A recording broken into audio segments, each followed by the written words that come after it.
Assalamualaikum warahmatullahi wabarakatuh. Selamat pagi Ananda Soleh Solehah. Bagaimana kabarnya?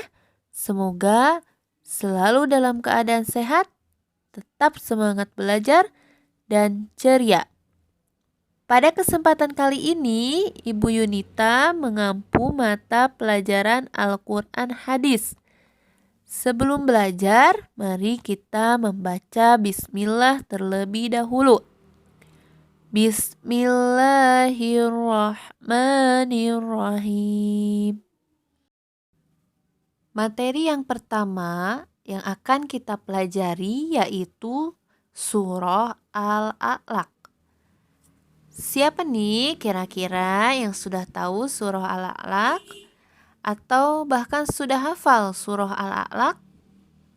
Nah, untuk kali ini kita bersama-sama akan belajar cara membaca surah Al-A'laq, mengartikan serta kandungan-kandungan dalam surah Al-A'laq, dan hikmah yang bisa kita ambil dari Quran surah Al-A'laq. Mari kita berkenalan dengan surah Al-A'laq. Al-A'laq memiliki arti segumpal darah yang diambil dari ayat kedua. Surah ini terdiri dari 19 ayat dan termasuk surah Makkiyah yang diturunkan di Mekah. Dari ayat pertama sampai kelima merupakan ayat-ayat Al-Quran yang pertama kali atau wahyu yang pertama kali diturunkan. Nah, di sini Ibu akan menjelaskan sedikit kisah diturunkannya ayat 1-5 surah Al-A'laq. Jadi sebelum Islam datang, masyarakat Arab pada saat itu sangat gemar bermaksiat dan melanggar perintah-perintah Allah Subhanahu wa Ta'ala. Maka dari itu disebut zaman jahiliyah. Nah, sebagai seorang pemuda, Nabi Muhammad SAW sangat prihatin dengan keadaan masyarakat Arab pada waktu itu, sehingga beliau memutuskan untuk bertafakkur dan memisahkan diri dari lingkungan tersebut. Kemudian Nabi Muhammad SAW pergi ke sebuah tempat, yaitu Gua Hiro. Pada suatu malam, tepatnya malam ke-17 Ramadan, beliau melihat cahaya menerangi gua tersebut, dan cahaya tersebut mendekati Nabi Muhammad SAW.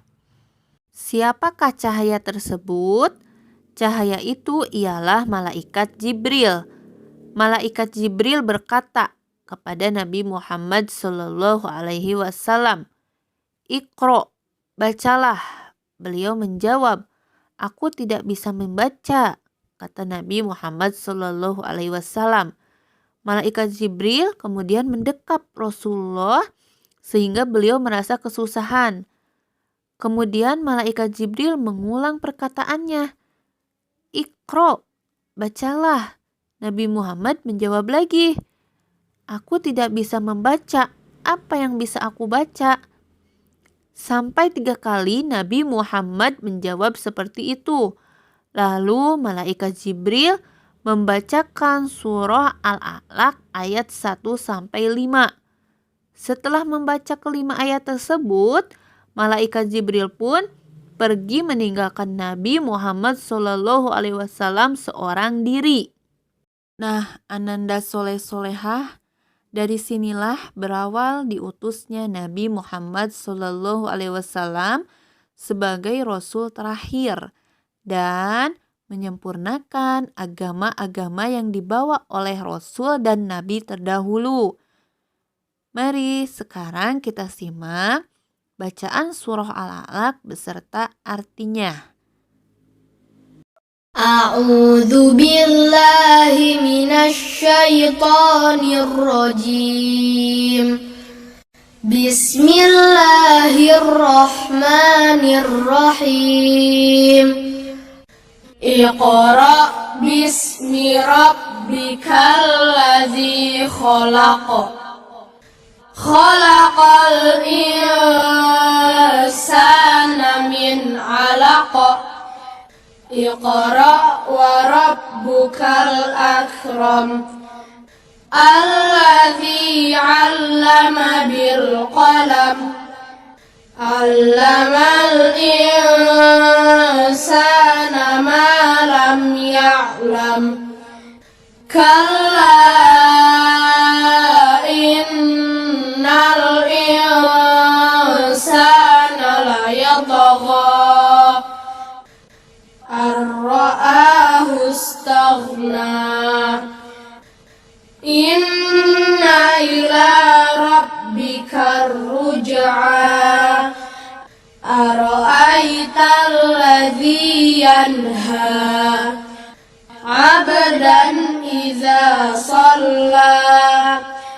Ara'aita in kana 'alal huda aw amara bit taqwa. Ara'aita in kazzaba wa tawalla. Alam ya'lam bi anna Allaha yara. Kalla la illam yantahi lanasfa'an bin nasiyah. Nasiyatin kadhibatin khati'ah. Falyad'u nadiyah. Sanad'u zabaniyah. Kalla la tuti'hu wasjud waqtarib. Dari ayat 1 sampai 5, Allah Subhanahu wa taala memerintahkan kita untuk membaca tanda-tanda kebesaran Allah Subhanahu wa taala dan menuntut ilmu, baik ilmu pengetahuan umum atau pengetahuan agama. Apalagi zaman sekarang yang teknologinya semakin canggih. Kita sebagai muslim harus menguasai teknologi dan kita tidak boleh merasa puas terhadap ilmu yang sudah kita peroleh, ya. Karena itu ilmu sangat luas. Kemudian di ayat selanjutnya yaitu dijelaskan bahwa perbuatan manusia banyak yang melampaui batas karena merasa dirinya cukup. Kemudian diceritakan tentang kebodohan yang dilakukan oleh Abu Jahal dan pengikutnya, ya, yang selalu menghalang-halangi Nabi Muhammad SAW dan umat Islam dalam beribadah kepada Allah Subhanahu wa taala. Apabila Abu Jahal melihat Nabi Muhammad SAW sedang sholat, maka Abu Jahal mengancam hendak mengangkat batu besar dan batu itu akan ditimpakan kepada Nabi Muhammad SAW ketika beliau sedang sujud, ya. Nah, kemudian seringkali manusia itu melupakan kenikmatan-kenikmatan yang Allah berikan. Ketika manusia merasa paling kaya, maka dia takabur, yaitu merasa dirinya paling hebat, paling pandai, sehingga meremehkan orang lain. Dia merasa tidak ada yang bisa menandingi dia, ya. Na'udzubillahi min dzalik. Allah akan mengazab orang-orang yang selalu menghalangi orang lain dalam beribadah kepada Allah. Kelak di akhirat dia akan mendapat siksa api neraka. Ananda soleh-solehah, itu tadi pemaparan materi Al-Quran hadis tentang Quran surah Al-A'laq, ya, ayat 1 sampai 5. Jadi kita sudah belajar cara membaca surah Al-A'laq dengan baik dan benar. Nanti bisa kalian pelajari, ya. Kemudian kisah turunnya Quran surah Al-Alaq ayat 1 sampai 5. Kemudian kandungan dalam Quran surah Al-Alaq ya. Sehingga kita semua bisa mengambil pelajaran apa yang bisa kita ambil dalam kehidupan kita yang ada di dalam Quran surah Al-Alaq itu ya. Yang pertama tadi perintah Allah kepada hambanya untuk membaca tanda-tanda kebesaran Allah Subhanahu wa taala dan diperintahkan untuk menuntut ilmu ya, wajib. Kemudian yang kedua menjelaskan asal mula penciptaan manusia ya, menjadikan kalam baca tulis itu sebagai alat untuk mendapatkan serta mengembangkan ilmu pengetahuan. Tadi sudah dijelaskan ya. Kita wajib menuntut ilmu pengetahuan umum atau ilmu pengetahuan agama.